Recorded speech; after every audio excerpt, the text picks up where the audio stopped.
امام حسین رضی اللہ تعالیٰ عنہ کی شہادت کے بعد ان کا جھنڈا حضرت عبداللہ بن زبیر نے اٹھایا، انہی کا جھنڈا۔ یزید جب مر گیا تو مکے، مدینے اور حجاز کے جو سارے علاقے تھے ان لوگوں نے حضرت عبداللہ بن زبیر کے ہاتھ پہ بیعت کی تھی، جو حضرت اسماء کے بیٹے تھے، جناب صدیق اکبر کے نواسے۔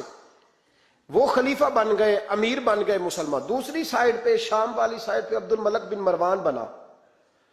اس نے یہ جو تعمیر کعبہ ہوئی ہے نا دوبارہ سے، جن بنیادوں پہ اب کعبہ ہے، انہی بنیادوں پہ حضرت عبداللہ بن زبیر نے بیت اللہ کو بھی دوبارہ تعمیر کروایا تھا، کیونکہ یزید کی فوجوں نے جب حملہ کیا تو بیت اللہ کے کچھ حصے شہید ہو گئے، تو جناب عبداللہ بن زبیر نے اسے بھی دوبارہ بنوایا۔ عبد الملک بن مروان نے حجاج بن یوسف کو ان کے مقابلے میں بھیجا، لڑائی ہونے لگی، 5.5 مہینے جنگ ہوتی رہی۔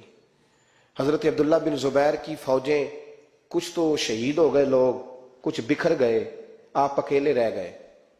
کہتے میری 100 سال کی بوڑھی اماں، میں اماں سے مشورہ کرنے آیا، حضرت اسماء سے۔ بچے اس لیے بزدل ہوتے ہیں کہ باپ انہیں دلیری سکھاتا ہی نہیں۔ کہتے ہیں 100 سال کی بوڑھی اور نابینا اماں، کیوں نہیں بچے جہاد کے لیے تیار ہو رہے؟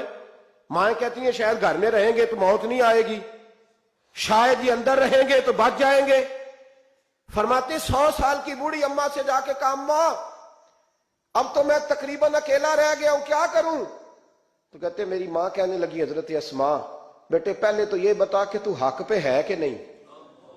میں نے کہا اماں ہوں تو میں حق پہ۔ تو کہنے لگی جا پھر میدان میں کھڑا ہو جا اور جا کے لڑ، جب تک رب کو منظور ہوگا تجھے زندگی دے گا، اور بیٹا یاد رکھ جسے شہادت ملتی ہے اسے بھی اللہ کی مدد کے ساتھ ہی ملتی ہے، شہادت بھی اللہ کی مدد سے ملتی ہے، میدان میں جا۔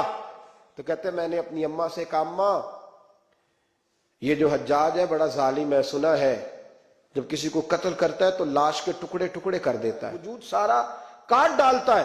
تو کہتے میری اماں میرے کندھے پہ تھپکی دے کے کہنے لگی بیٹے بکرے کو صرف ذبح ہوتے وقت تکلیف ہوتی ہے، جب اس کھال اتاری جائے تو کوئی تکلیف نہیں ہوتی، جب اس کا گوشت بنایا جائے تو کوئی، تو بیٹے گھبرانا نہ، رہنا میدان کے اندر، دیکھنا میں تجھے بھاگتا ہوا نہ سنوں، جا میرا بیٹا اللہ تیری مدد کرے گا۔ حضرت عبداللہ بن زبیر کہتے ہیں میری ماں کی گفتگو نے میرے وجود کو فولاد کر دیا۔